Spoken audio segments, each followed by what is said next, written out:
and it has been interesting looking at the DEI data evolution. There's actually always been, since the beginning of the 2000s, a lot of articles, a lot of data and research around it. But if you look at the underlying data, it was survey based. So a lot of, especially the larger consultancies, asking 500 C-levels what they thought about DEI or how people feel about X, Y, and Z. So that is still great input and to raise awareness and to understand the area, but again, it's not really something that is that common from an investment decisions, right? We also don't ask 500 CFOs what they think about the credit risk performance of a company, and based on that, that's how we invest. We want the quantifiable, standardized data. So that's really the goal, and yeah, the good news is there is a lot of that data out there. Where the bad news is maybe a little bit is that it's in thousands of different places and it's in different formats, and so it's not as easy. And back to my earlier comment around, if you just want to go to a 10K and get it, you can't.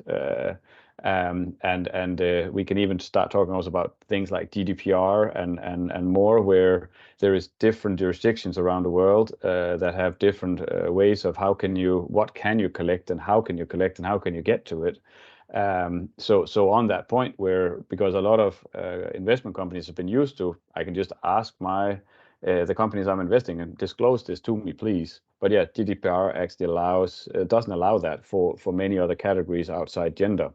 So you have to do it in a different way if you want data on race, ethnicity, LGBTQ, and some of the other dimensions in Europe. Again, the good news is the data is there, but you just can't ask for it like you normally can.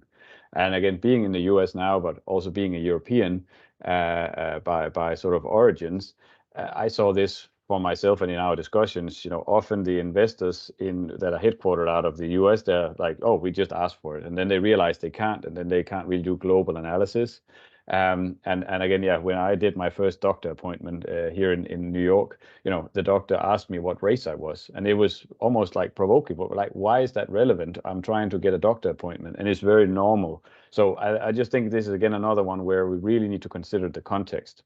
But if we go into sort of the actual data and the quantifiable and standardized piece of it, yeah, there is a lot out there, but we often have to look at multiple sources, and we also have to start asking ourselves very different questions than we used to do, because like, yeah, a revenue figure or an EBIT margin or others, again, are pretty much the same no matter where in the world you are, or a carbon number is the same in Malaysia, as it is in Uganda, Colombia, or Denmark. At least the definition of it in some cases.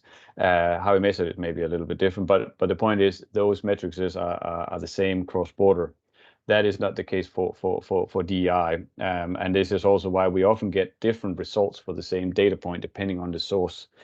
So maybe actually let me just show one example from again, this is from a real company. But where if we're thinking about different types of sources, so we can have data that has been reported by a company, then we can have data that is coming from the company's own website, then we can have a news article, so by a third party that has picked something up, and you can add more categories here, and you also even have, like, when there is absolutely no data available, you can start looking at what have other companies done in the same country, or what have other companies done in the same industry or in the same industry in that country.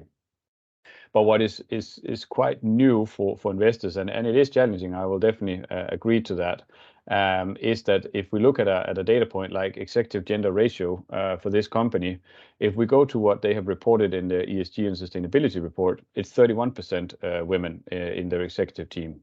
If we look at what they have listed on their own leadership page on their own website, it's 17%. If we go off what a news article that was quoted around some of this, it's 42%. And again, it really comes down to there is no global definition of what is an executive team, who is included in that group. So if we only look at the CFO, the CEO, and the COO, for this company, it would be 0 because they are all male in this case. So it's just highlights that we need to start considering different types of sources, and also thinking about which sources do we prefer over others, and can build hierarchies around it. But we're no longer in a position where we can also just say, I only want reported data, as I just alluded to with the GDPR and others, because then this will be 0 for many things. And we can use even like the length of parental leave as an example. for this company, they have not reported that in any of their annual reports, ESG reports. They have not put it on their website, but their chief HR officer have actually put it out there in an interview in an article. And it's 10 weeks, and we can see what it is approximately based on what other companies have reported and put on their websites and so forth. So there is really a lot of data, but it is where the questions around what sources can I use, how can I use them, and again, how do I feel about model data and so forth, where there is otherwise no data available, are some of the new things that are just key in the data world of DEI.